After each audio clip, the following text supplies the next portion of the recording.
Bienvenidos a esta sesión con que iniciamos nuestro recorrido por Francia, por las ciudades que forjaron Francia. A nombre de la Casa del Viaje y de Berenice Lozano, les damos la bienvenida para arrancar este recorrido que vamos a hacer por uno de los países más fascinantes de Europa. Un país que muchos lo han catalogado como el corazón de Europa o el alma de Europa. Vamos, haciendo a un lado estos adjetivos, estas eh, metáforas sobre Francia, es indudablemente uno de los países que más han influido en la historia universal, sobre todo en la historia de Occidente. Es un país que siempre ha estado presente en los momentos críticos, desde las cruzadas, les decía, en los momentos críticos de la historia humana. Y, y sigue siendo un país que es un primer protagonista en la biografía, en esta continua biografía del quehacer humano, del pensamiento universal y del arte. Perdón. Estamos hablando de ciudades y no me quiero meter demasiado en lo que es la historia general de Francia. Ya hemos hablado en otras ocasiones, en otras sesiones, sobre quiénes fueron los habitantes de Francia. Los primeros habitantes eran los celtas. Bueno, hubo antes de los celtas los pueblos neolíticos, concretamente el hombre de Cromañón. Incluso hay eh, reminiscencias de la presencia de los neandertales en Francia. Pero concretamente ya el hombre de Cromañón se manifestó y sus testimonios es a través de las cuevas rupestres en la Dordoña, por ejemplo, las cuevas de Lascaux y otras que hay en Francia, ya manifiestan una presencia del hombre y su arte, porque lo que ha quedado no es, no es eh, los hechos, no sabemos cuáles fueron sus altibajos, sus enfrentamientos, sus guerras, no lo sabemos. Lo único que sabemos nosotros es que fueron grandes artistas, porque eso sigue siendo una presencia en estas cuevas que están en el centro de Francia. Ahora, como después de y esto ya lo hemos comentado, después de de la presencia de los hombres del Neolítico, fueron los celtas los que podemos considerar los primeros pobladores, los primeros pueblos o civilizaciones, aunque hay una discusión sobre si los celtas fueron civilizaciones, ya que civilización viene de la palabra latina civitas, es decir, ciudades, que los hombres eran civilizados cuando aprendieron a vivir en ciudades y eh, crearon la división de trabajo. Es decir, había la clase gobernante, los guerreros, los campesinos, los ganaderos, y ya se establecieron por profesiones o por oficios en una ciudad que era el centro de la vida de estas gentes. Los celtas no llegaron a formar ciudades como tal. Podríamos considerar que los celtas vivieron en unas especies de proto-ciudades, que eran comunidades un tanto efímeras, ya que tenían todavía mucha tendencia nómada. Tenían que seguir donde estaban sus rebaños y no, y aunque ya habían aprendido a cultivar la tierra, ellos viajaban mucho, se movían mucho y no fundaron grandes ciudades propiamente ciudades. Las reminiscencias que nos quedan de los celtas son todos los monumentos que están, por ejemplo, en la región de Bretaña, eh, en Baalbek hay una ciudad, bueno, no ciudad, es unas ruinas celtas con menhires, estas piedras que ponían como, eran o bien para evocar a los dioses o bien como cementerios. Todavía hay discusión sobre cuál era el objeto de estos menhires o estas rocas que clavaban en la tierra, como las que están en Inglaterra, en Stonehenge, y los celtas en Francia crearon eh, centros con estas rocas, con estas piedras, muy importantes. Quizá los más vastos, los más grandes de toda Europa, se encuentren en la región de Bretaña.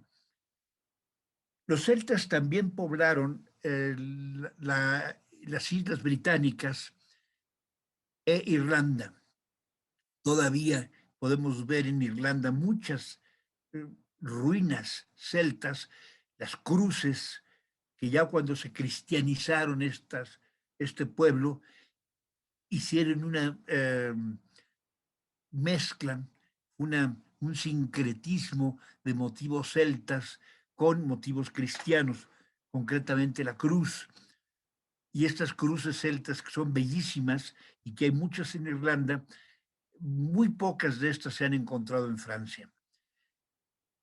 Los celtas fueron conquistados por los romanos.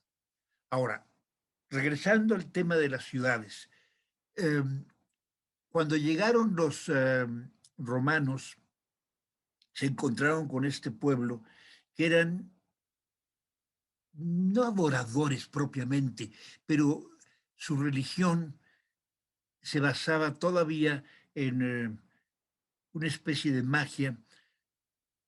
Según los romanos era una religión salvaje, porque los celtas eran, eh, protegían a los bosques, protegían a las rocas, los árboles y el medio ambiente, los animales, eran en cierta forma sagrados para el pueblo celta. Esto ahora, en nuestro tiempo, es visto como una de las grandezas del pueblo celta. Durante mucho tiempo se les consideró atrasados y burdos porque su religión se fundamentaba en esto, ¿no? En un culto a la naturaleza y a los regalos que la naturaleza nos ha dado. Y si lo analizamos, bueno, objetivamente, o al menos desde un punto de vista, en lo personal yo lo comparto, qué mejor manifestación de la divinidad que todo lo que nos rodea en este mundo o en el cielo. Sin más que los dogmas, yo creo que un animal es una demostración de algo infinito, está más allá de nuestra comprensión. Un árbol, una planta. Qué maravillas son esos árboles. Y los celtas tenían una gran reverencia por los árboles. De hecho, los druidas se comunicaban con los árboles a través de ciertos ritos, no sé cuáles eran, pero era su vínculo con la naturaleza y eran como lecciones que ellos recibían de este entorno de bosque y fauna y cielo que les rodeaban. La ciudad más antigua de Francia, propiamente como ciudad, no es París. La más antigua ciudad es Marsella. Marsella fue fundada por los griegos. Hay una discusión que todavía no se llega a aclarar si fue fundada por griegos o por fenicios. Las hipótesis más recientes es que fueron los griegos los que fundaron Masilia o Marsilia, la ciudad que actualmente conocemos como Marsella. Y fue por esta ciudad donde entró, bueno, no, los romanos, perdón, entraron por tierra, por los Alpes, por eh, toda lo que es la costa, pero ya se encontraron con una ciudad, con las ruinas de una ciudad de ascendencia griega. Y Marsella, en la actualidad, es una ciudad a la que no la podemos despojar de su alcurnia griega. Si a mí me dijeran, ¿qué prefieres? ¿Ser heredero de los fenicios o de los griegos? Pues yo personalmente diría que de los griegos, aunque tengo un enorme respeto por los fenicios, pero los griegos es como el pueblo iluminado de la antigüedad. Entonces, descender de este pueblo maravilloso, qué orgullo, ¿no? Bueno, vamos a empezar nuestro recorrido por esta ciudad, Marsella. Marsella, la estamos viendo aquí en esta fotografía, es la iglesia, la catedral, más bien la basílica de Nuestra Señora de la Garde o Nuestra Señora de la Guardia. Está sobre una colina, sobre una pequeña montaña, y se puede ver desde muy lejos. Los barcos, sobre todo de noche cuando está iluminada, ven a Nuestra Señora sobre la torre del campanario cuando van entrando los barcos. Marsella se convirtió después en un importantísimo puerto romano, después de los griegos, y a lo largo de su historia es una ciudad que ha sido el vínculo de Francia con todas sus posesiones de ultramar. Todo lo que es la Francia de ultramar, como oficialmente se llama, a lo que queda del imperio francés, las ciudades de Polinesia, de África, perdón, las provincias de Polinesia, de África, en América, su puerto de partida, el lugar de donde parten los barcos todavía, es Marsella. Marsella es la segunda ciudad de Francia y es la más antigua. Por eso vamos a empezar este recorrido con Marsella. Aquí podemos ver un mapa de lo que es esta región de Provence, la Provence de los romanos, que era la provincia. Fue una de las primeras posesiones que tuvo Roma en los países fuera eh, de la bota italiana. Primero llegaron por la costa azul, por las montañas, tuvieron una serie de encuentros que duraron años con los celtas. Finalmente, Julio César, logró dominar, hizo prisionero a Vercingetorix, que era el líder de los pueblos celtas, de la unión de los pueblos celtas, lo mató y los romanos se dedicaron a eh, colonizar el resto de Francia. Durante algún tiempo se pensó que los romanos llegaron como grandes civilizadores, como benefactores, a sacar de su oscurantismo y su barbarie a los pueblos celtas para darles la luz de la civilización latina. Esto es un poco una falsedad, porque los romanos llegaron y fueron despiadados.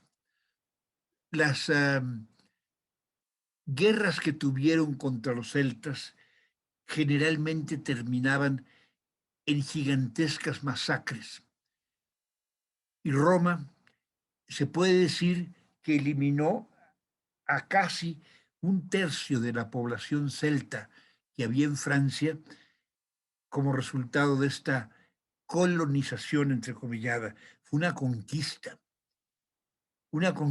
que ellos necesitaban porque lo que buscaba Roma eran territorios, eran campos donde sembrar esclavos para poder alimentar su imperio. Roma fue un imperio que vivía de la continua conquista. Ellos no sembraban, no creaban industrias en los países conquistados. Ellos por eso necesitaban cada vez más tierra, más territorios de donde sacar el tributo que producía el campo, los bosques, la madera de los bosques, el producto de las minas, etcétera.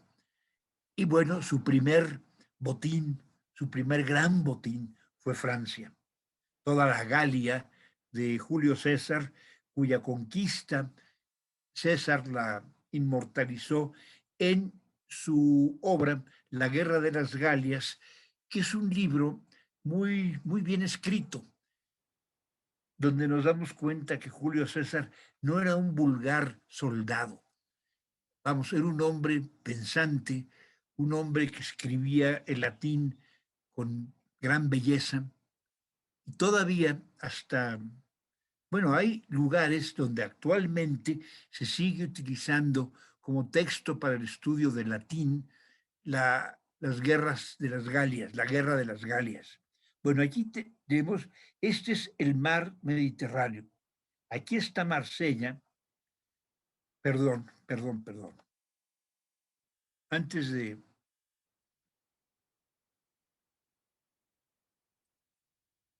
aquí está Marsella y toda esta región es la Provence. Muy cerca de Marsella se encuentra Aix-en-Provence. Están las bocas del Ródano, y así se llama las bocas del Ródano. El Ródano que pasa a un lado de Arles y por Aviñón, eh, relativamente cerca de Nîmes. Todo esto es la Provence, la provincia romana. Bueno, vamos a visitar Marsella. Aquí tenemos, no sé si se alcanza a distinguir, es una mano. Esta mano es una de las reliquias rupestres más antiguas del mundo. Está en la cueva de Cosquer. La cueva de Cosquer se encuentra bajo el agua, en el mar. Hay que bucear para llegar a esta cueva y pues no está fácil para ser visitada. De hecho, no se permite ser visitada como ya ninguna de las cuevas rupestres en Francia ni en España. Y aquí podemos ver esta, que es una reminiscencia de la presencia humana, entre otras, ¿verdad?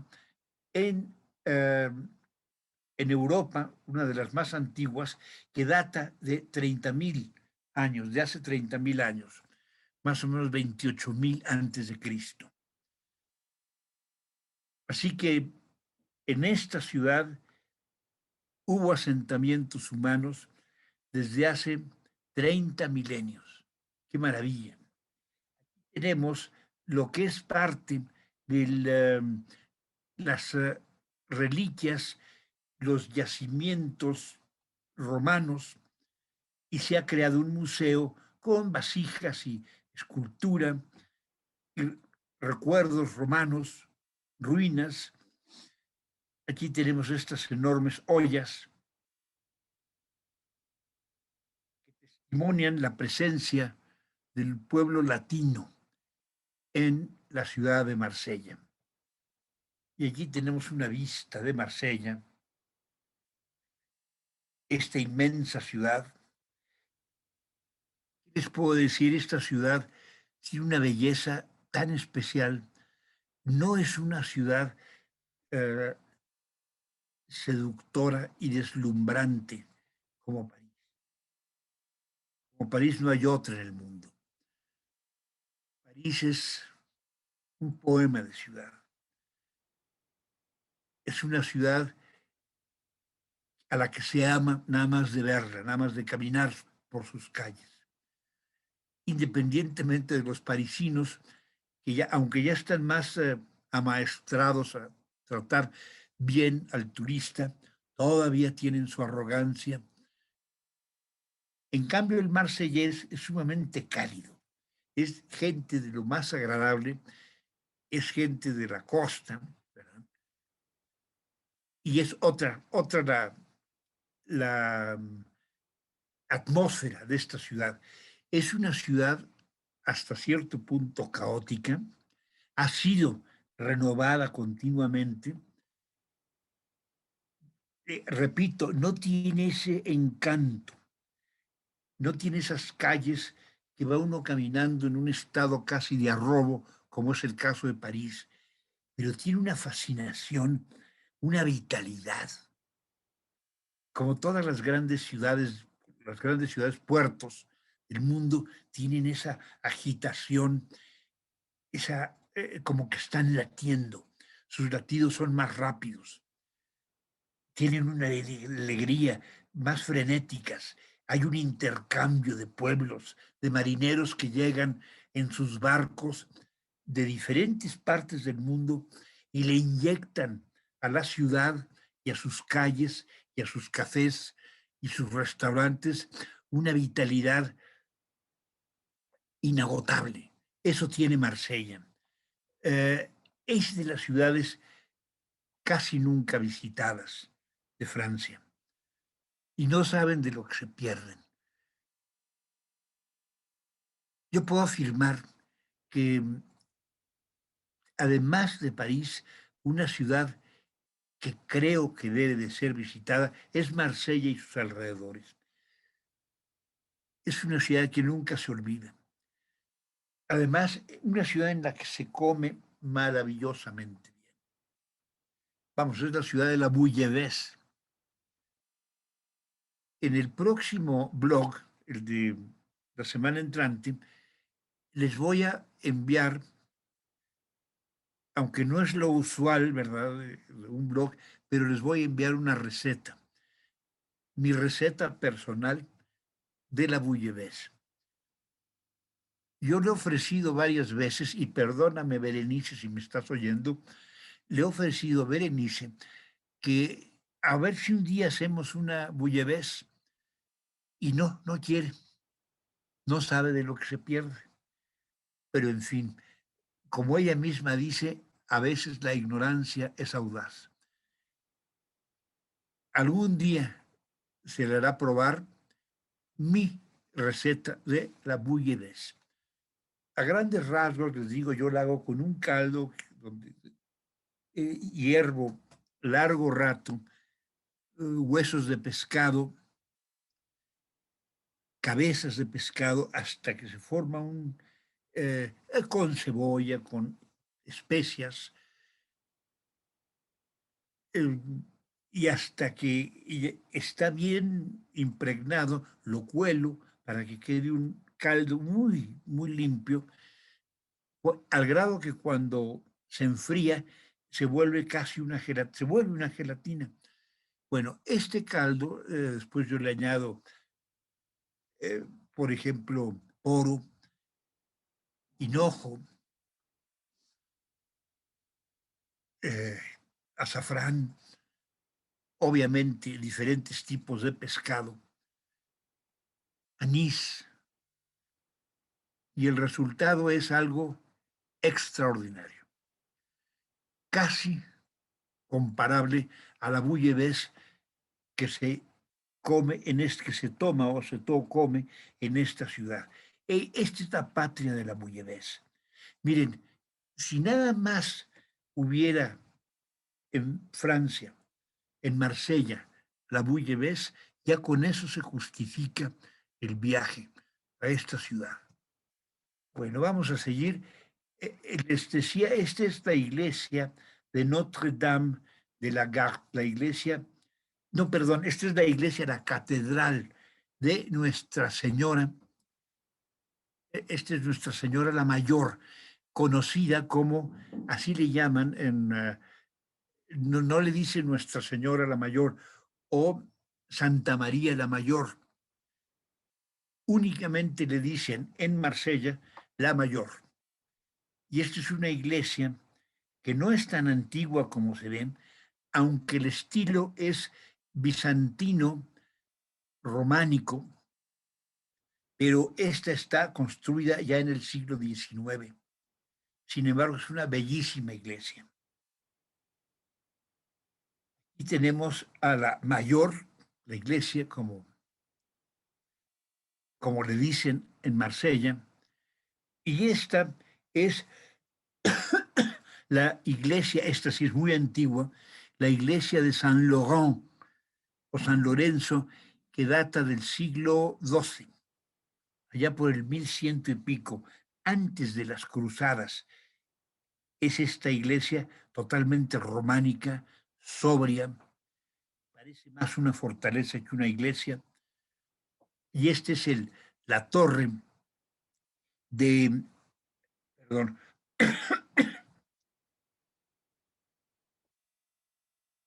la torre de San René o de San Renato, también medieval, una torre masiva, coronada aquí por sus matacanes. Siempre le dan una belleza a estas torres. Sin ellos se vería totalmente, demasiado sobria, a mi gusto. Y esta es la catedral o el convento, el monasterio de San Víctor. Al fondo se puede ver la iglesia de Notre-Dame de la Garde, dominando la ciudad como su guardiana, como su protectora. Es un santuario adorado por los marselleses. Este es el fuerte de San Nicolás, una de varias fortalezas que tiene la ciudad de Marsella.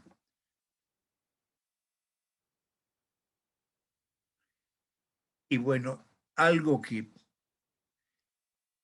es eh, inesperado, pero que es muy famoso en Marsella y que yo les recomiendo lo lleven, lo traigan como souvenir, son los jabones de Marsella.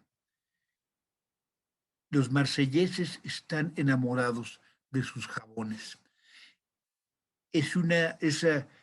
A un lado de la Bouillabaisse, que es como su orgullo nacional, sus jabones que no se los toquen están hechos con un 72% de aceite de oliva y aromatizados con una cantidad de aromas, por ejemplo, jengibre o lavanda, por supuesto, eh, limón, diferentes tipos de limón, naranja, en fin, de todo lo que se les ocurra.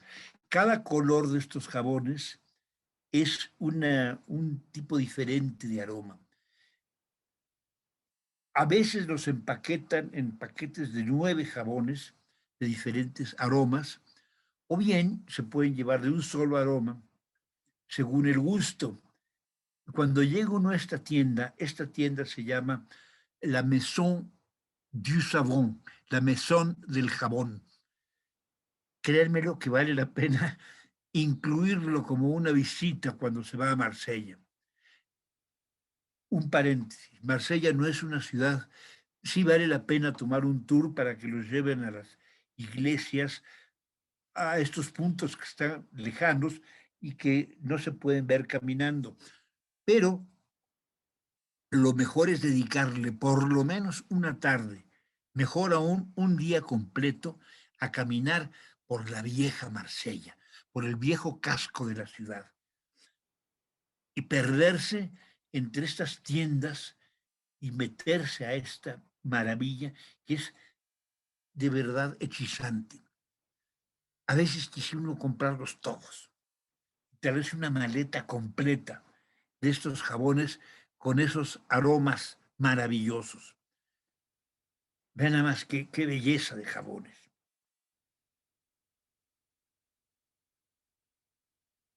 llega uno a esta tienda y dice uno, bueno, ¿y por qué esa fama de que los franceses no les gusta bañarse?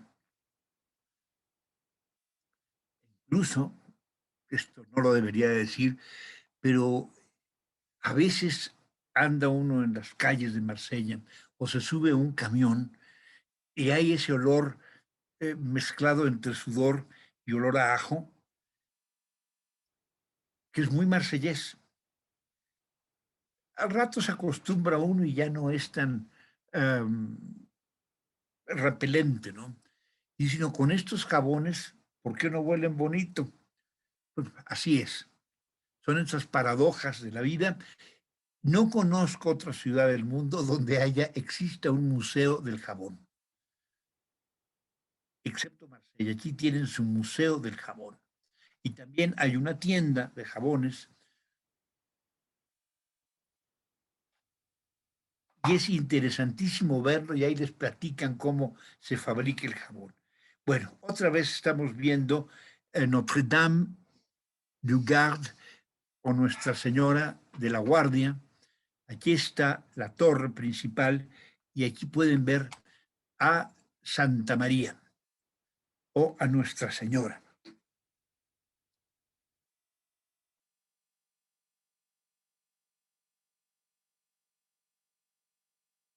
Esta es la estatua de Nuestra Señora.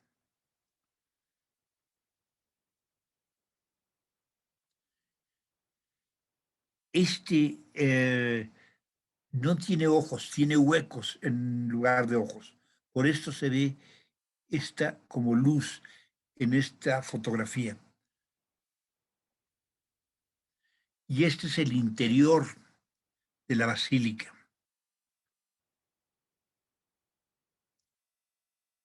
totalmente bizantino.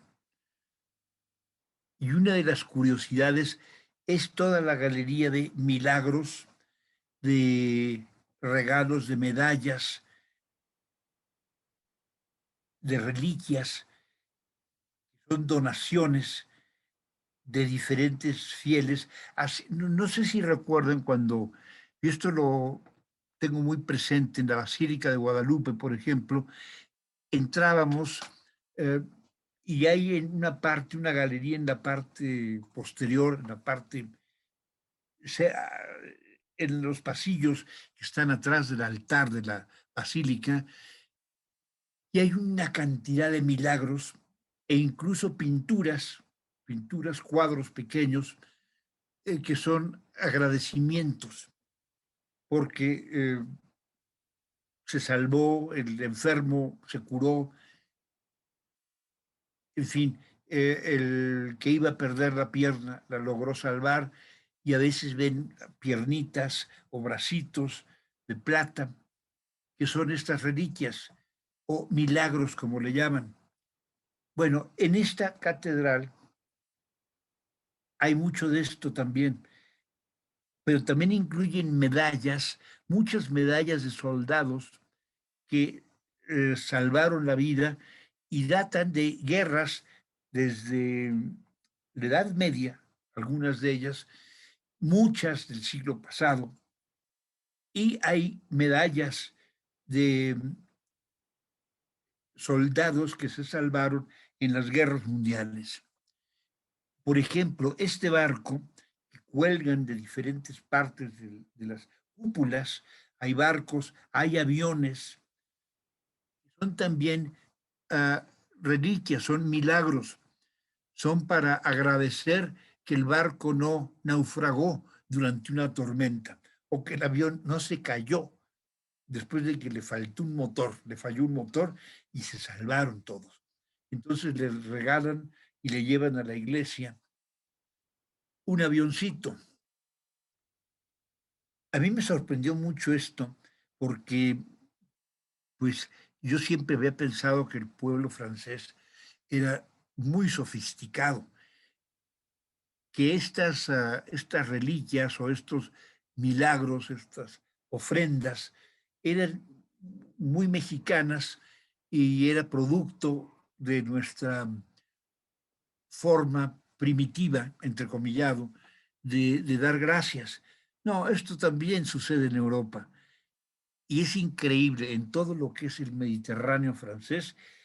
Es impresionante las tiendas de artículos para la primera comunión, artículos religiosos, estatuitas, vírgenes, y bueno, ya podemos ver esto que son las ofrendas que llevan a la iglesia.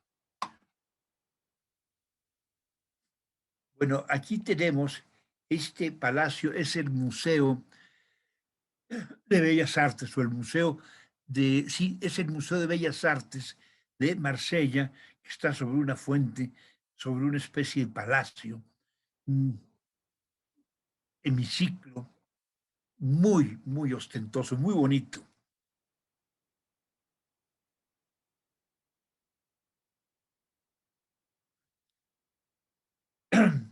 Y este es el Ministerio de Cultura en Marsella. Vale la pena recorrer, este es el Palacio de la Coste. No, perdón, perdón, perdón. Este es el Palacio, espérenme, se me fue el nombre. Es el Palacio de la Loche, Loche. Y es un palacio afuera de Marsella que está convertido actualmente en un museo de historia. Y aquí tienen la playa roja. Es nada más para que tengan una idea de lo que son las playas del Mediterráneo, las playas de Marsella. Bueno, hay que meterse en el mar porque las playas son horribles. Vean este pedregal, pero el mar es bellísimo. Y hay unas vistas en las afueras de Marsella, una región que se llama la Calanque o la Caleta, que son espectaculares. Este es el famoso castillo de If. Este castillo data más o menos del siglo XVI, mediados del siglo XVI. Fue durante mucho tiempo una prisión. Y aquí estuvo preso el conde de Montecristo. El conde de Montecristo es, me imagino que lo han de recordar la historia. Es la historia de este muchacho que regresaba en un barco. Regresando en un barco, fue a visitar a su novia y cuando se iba a casar con la novia es aprendido. Y es aprendido por sus enemigos. Uno de ellos era el segundo de a bordo. Bueno, de hecho, él era el segundo de a bordo, este joven, Edmundo Dantes. Y es por su buen trabajo, por su eficiencia, es ascendido y ya es convertido en capitán de uno de los barcos. Y su amigo Danglars, amigo entre comillados, se muere de los celos, de la rabia.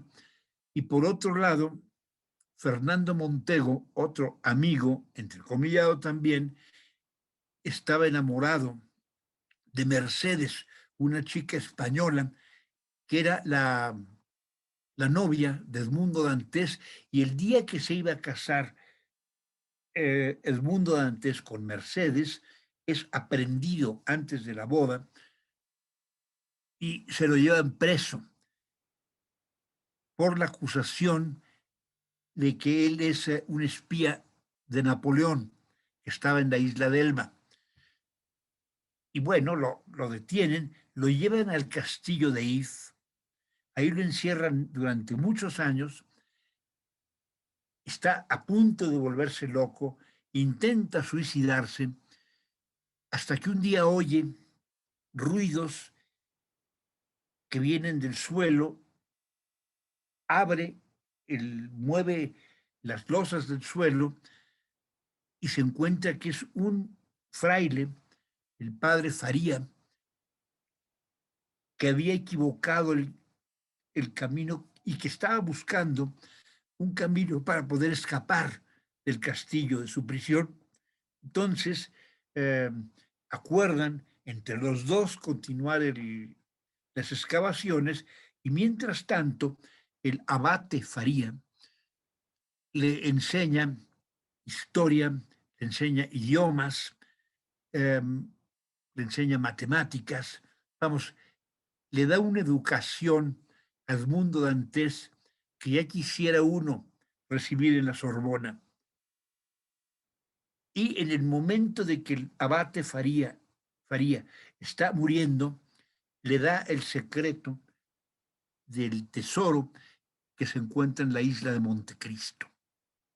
Entonces, sustituye el cadáver del abate, cuando muere el abate, él se mete en la bolsa donde está el cadáver, saca el cadáver, lo sustituye y aparentemente es Edmundo antes que está dormido, se mete él y cuando lo tiran al agua, al mar, escapa con un cuchillo que le había dado el padre.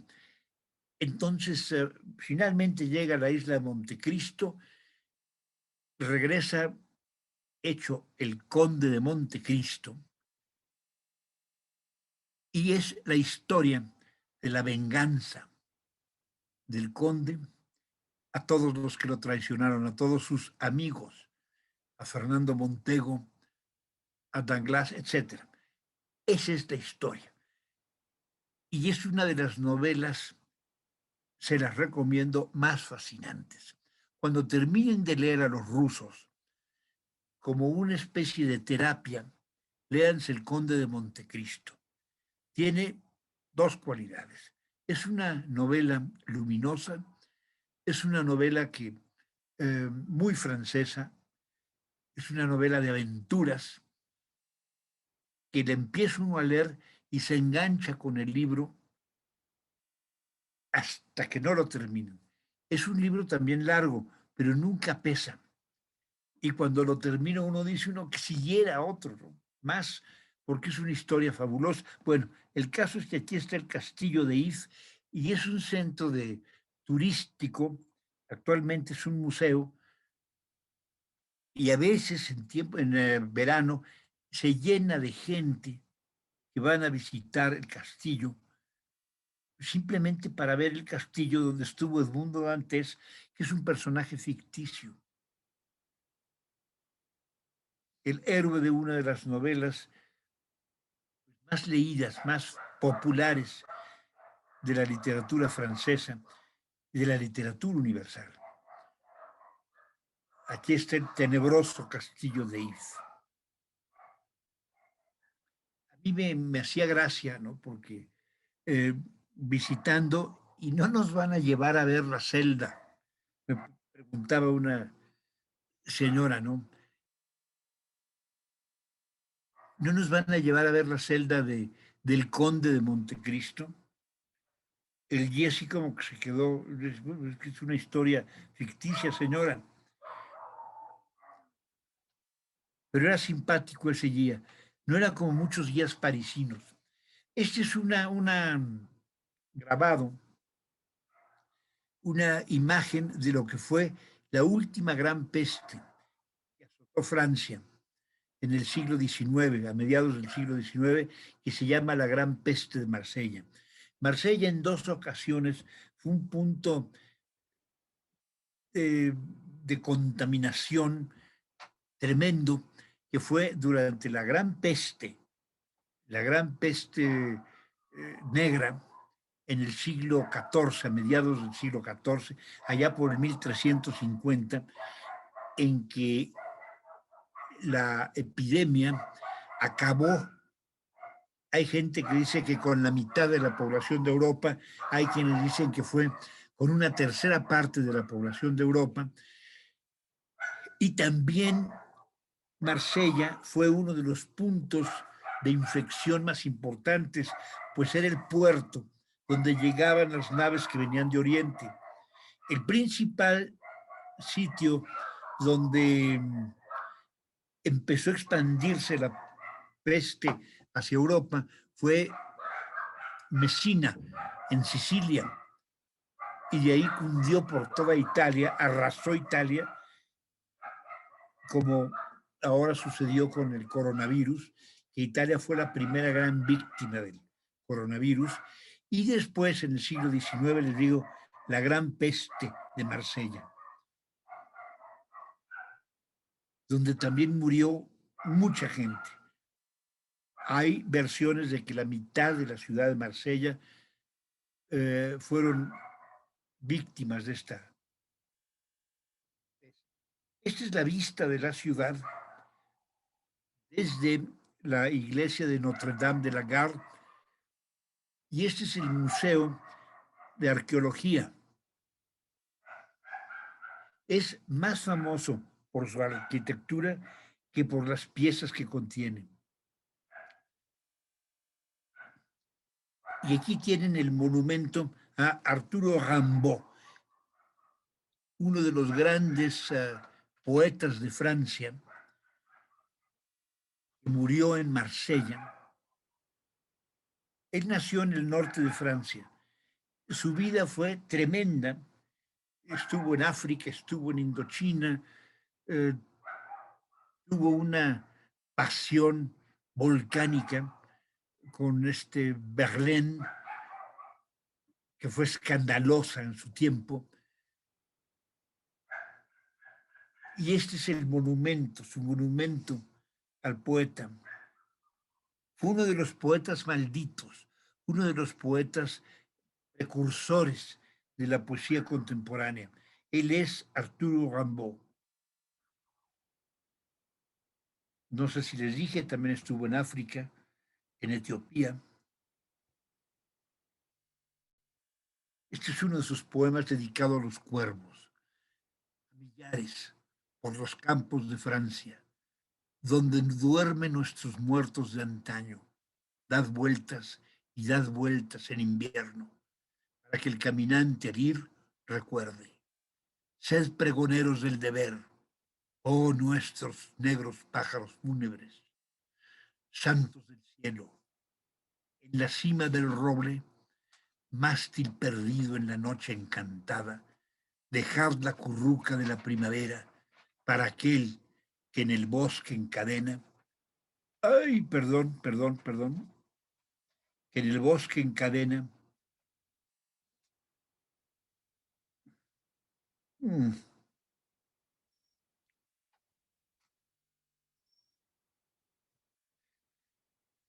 bajo la hierba,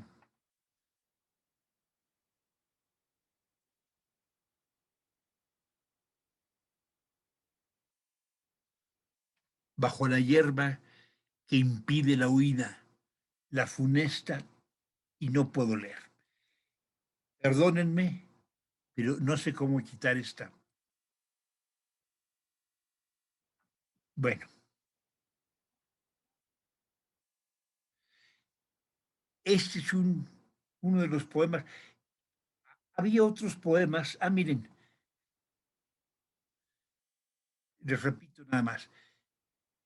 Dejad la curruca de la primavera para aquel que en el bosque encadena bajo la hierba que impide la huida, la funesta derrota.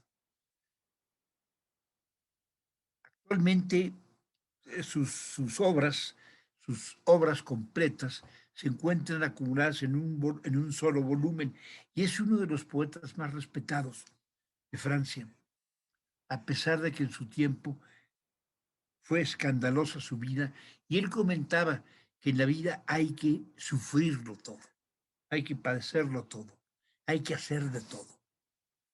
Y bueno, su historia es en verdad escandalosa. Y sin embargo, como poeta, fue uno de los grandes poetas, y ahí le han creado su monumento en la ciudad de Marsella. Esto fue una construcción, estas cruces, esto es el fuerte de Ratonga, y estas cruces que mucha gente asume como cruces por los muertos de la guerra mundial, de hecho son los restos de un búnker que nunca terminaron los alemanes, y los dejaron como un monumento, y por estas cruces Eh, incluso han consagrado el lugar como eh, un monumento en memoria de los caídos en la guerra. Aquí tenemos otra vista de este búnker, de las costillas que quedaron de esta estructura. Y bueno, antes de irnos de Marsella, vamos a ver estas calles. Este que vemos aquí de azul es un restaurante de mariscos famoso, muy famoso, el que presume de que ahí se sirven los mejores mariscos del mundo y que ahí se sirve la mejor bouillabaisse del mundo. Y es muy buena la que sirven aquí. De hecho, es de las mejores que yo he probado. Por supuesto, después de la mía. Perdone la falta de modestia. Vean estas calles de Marsella la Vieja. Esto es la parte sabrosa de esta ciudad.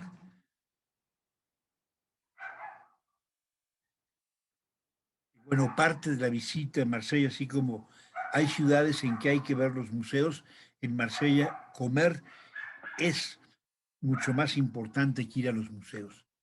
Y caminar por estas calles escarapeladas y llenas de graffiti, y que ya es parte de la ciudad vieja y del monumento de la ciudad. Toda esta es la zona de la Calangue o la Caleta, que es la costa que está pegada a Marsella, y vean las vistas que tienen. Es un paseo que se puede hacer, toma un día verlo bien, pero justifica. Son unos paisajes extraordinarios. En los días claros es espectacular. Se siente que se alcanza a ver todo el Mediterráneo. Y en el fondo está un restaurante que se llama El Bar.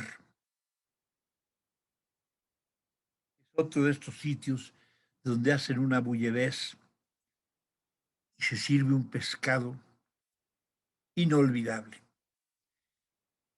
Aquí tenemos vistas de la Calangue,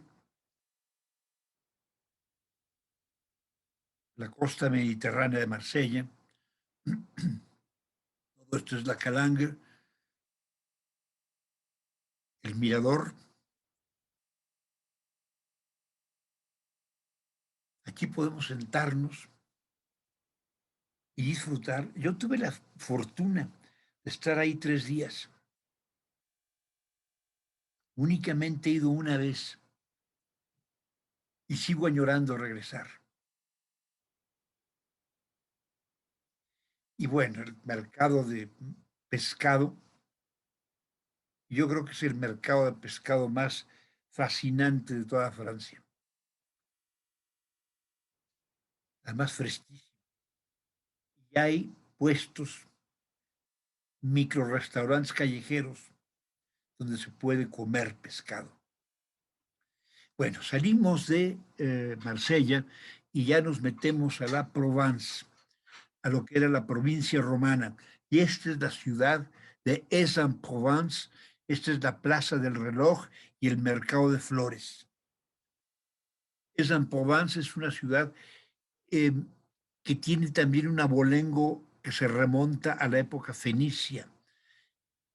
La gente de Aix-en-Provence aseguran que es más antigua que la misma Marsella y que hay ruinas y eh, yacimientos con restos fenicios en esta ciudad.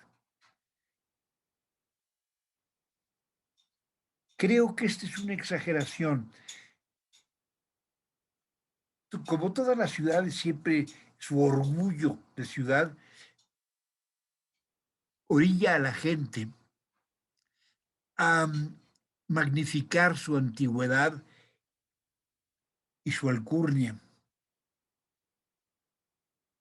Y yo no conocí ningún resto fenicio y dicen que es más antigua que los restos griegos de Marsella. No lo sé. El caso es que esta es la plaza del reloj con el mercado de flores, es la casa de Cézanne, el gran pintor post-impresionista. Y este es el Cours Mirabeau, o ¿qué les puedo decir? La avenida Mirabeau, que es una de las avenidas principales de Aix-en-Provence. Además, bellísima, porque, bueno, hay parte para coches en el centro, pero los camellones que están a los lados son peatonales y están llenos de restaurantes, de boutiques. Es una ciudad muy interesante, llena de vida. Esta es la iglesia gótica de San Salvador o del Salvador. Este es el tímpano de la catedral, de la iglesia, perdón. Un gótico ya florido. La fuente de los delfines. Toda esta parte es en el barrio viejo de Aix-en-Provence, que vale la pena visitarse a pie, porque es como le saca uno el jugo. Y esta es la fuente de la rotonda, donde termina el Cours Mirabeau o el Paseo Mirabeau. Una fuente muy bella. El estudio de Cézanne, de Paul Cézanne. Él nació en Aix-en-Provence, murió en Aix-en-Provence y casi toda su vida la vivió aquí. Un enorme pintor, uno de los pintores inmensos, reconocido cada vez más. Otro de los personajes importantes de Marsella es esta pianista, Hélène Grimaud, que es una de las grandes pianistas de nuestro tiempo. Al decir de las grandes, estoy diciendo de las 5 grandes pianistas de nuestro tiempo. Y aquí tienen una escultura de Louis Bourgeois, una de las arañas de Louis Bourgeois, en el Château Lacoste. El Château Lacoste es un castillo entrecomillado, porque es más bien un museo de arte que está coronando un viñedo, que son los viñedos de Lacoste. Es propiedad de una familia sumamente pudiente, muy rica, y ahí producen un vino espectacular. Esta araña de Louis Bourgeois es sensacional, y la colección de cuadros que tienen en la galería es importantísima, hay que verla. Y aquí tenemos una um,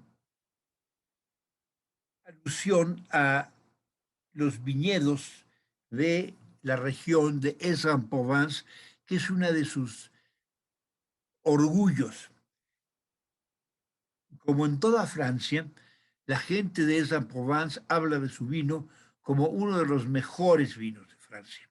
Y aquí tenemos esta especie de bodegón con el vino, los quesos y, por supuesto, un ramo de lavanda, ya que los campos, los plantíos de lavanda de Aix-en-Provence son quizá los más bellos del mundo. Hay muchos en Inglaterra, hay otros en otras partes del mundo, pero ninguno con el colorido y la monumental belleza de los viñedos.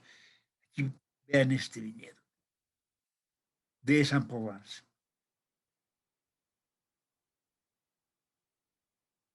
Y tenemos uno de los puentes puente de Rochegar es un puente, no es un puente romano, sigue más o menos el diseño de un puente romano, pero es el puente más alto, el puente de Arcos más alto de Francia y uno de los más altos de Europa. Estamos aquí en Aviñón. La ciudad de Aviñón es famosa por su castillo, el Castillo de los Papas. Aquí tienen este monstruo, este inmenso palacio o castillo. Es masivo, apabullante. Cuando llegamos y estamos ante él, sentimos que nos come, que nos devora esta mole de piedra. Y fue el castillo donde vivieron los papas durante el cisma, o lo que le llaman el cautiverio babilónico del papado de Aviñón, que fue a principios del 1300 hasta finales del 1300, más o menos de 1301, ¿verdad? A 1370. Y fue por un pleito que tuvieron entre Felipe el Hermoso, Felipe de Francia. Aquí tienen otra vista del castillo de los papas. Ven, aquí puede verse más o menos el tamaño, las dimensiones monumentales. Pueden ver aquí la escala de la gente, se, cómo se hace pequeñísima cuando se acercan a los portones y a estos torreones de este castillo. Vean este salón interior, aquí estaba una de las iglesias del palacio, uno de los patios. Esto ya es totalmente gótico. Les decía, bueno, aquí tienen a Felipe el Hermoso, que era Felipe IV de Francia. Y este es el Papa Bonifacio VIII. Fue un pleito entre los dos. Bonifacio VIII era muy impositivo. Además, él sentía que el poder de la iglesia estaba por encima de cualquier gobernante. Entonces, eh, las intenciones del rey Felipe de Francia eran cobrar impuestos también a las comunidades eclesiásticas, incluidas las posesiones en Francia, los monasterios, y el Papa se opuso a ello. Se opuso a ello diciendo que ni de chiste, que no, que si acaso debían de dar un impuesto, se daba a Roma, es decir, al Vaticano, es decir, al Papa. Se entercaron y llegó un momento en que el Papa le mandó un ultimátum al rey Felipe diciéndole, o cedes a esto o te excomulgo.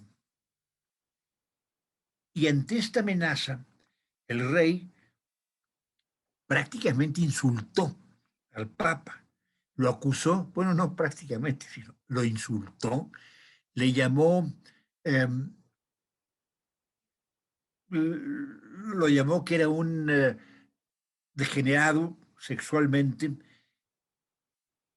que era un simonista que vendía indulgencias, lo cual era cierto, sí lo acusó de un montón de cosas y lo ignoró y no le hizo caso. El Papa, indignado, volvió a amenazar, ya, bueno, inició el proceso de excomulgar al rey, pero el rey invade Roma con el objeto de tomar preso al Papa. Él estaba decidido a acabar con este hombre que le quería quitar un derecho que él sentía. El rey decía, el rey es impuesto por Dios Y arriba de la autoridad eclesiástica está la autoridad del rey, sobre todo en lo que son los bienes mundanos, vamos. Es decir, en otras palabras, a Dios le das lo que es de Dios y al rey lo que es del rey. Pero murió, tenía problemas, el papa ya estaba viejo, muere y se arma una revuelta y total, el rey le dice al siguiente papa, ¿verdad? Le dice, vete a Francia. Entonces, durante 80 y tantos años, se instalaron en Aviñón Clemente V, Juan XXII, Benito o Benedicto XII, Clemente VI, Inocencio VI, Urbano V y Gregorio XI. Estos fueron los papas que vivieron y estuvieron a cargo de la iglesia como los vicarios de Roma en Aviñón. No crean que fue un periodo de mucha, vamos, hubo mucha corrupción entre ellos. Hicieron abuso y medios, se enriquecieron. Olvídense, ¿no? Todo el dinero que les daba el reino, la corona de Francia, para que se mantuviera el papado en Aviñón, ellos aprovecharon y bueno, pues fueron tremendamente corruptos. Algunos como Clemente VI se pasaron, ¿verdad? De esto no sabemos aquí en México lo que es la corrupción, pero sí, este es el puente de Aviñón, un puente que se colapsó y que cruza el Ródano. Al fondo se puede ver parte del castillo de Aviñón. Este es el Palacio de la Moneda, una de las calles, de las callecitas de Aviñón. Es simpaticísima la ciudad. Aquí pueden ver parte de las murallas. Aviñón tiene todo ese encanto de ciudad provincial. Este es el pequeño palacio. El otro es el gran palacio, el gran castillo. Y este es el pequeño palacio ahora convertido en un museo, museo de historia. Y estas son las murallas de Aviñón. Vean qué belleza con estos matacanes, con este collar de matacanes.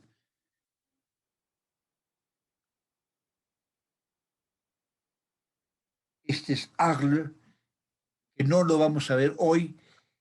Nos vamos a quedar en Aviñón para terminar de recorrer la Provence en la próxima sesión el martes que viene. Agradezco mucho a, a todos ustedes su presencia, les repito, a nombre de la Casa del Viaje y de Berenice Lozano. Y si les interesa la receta de una bouillabaisse, lean nuestro blog el próximo miércoles. Muchas gracias a todos.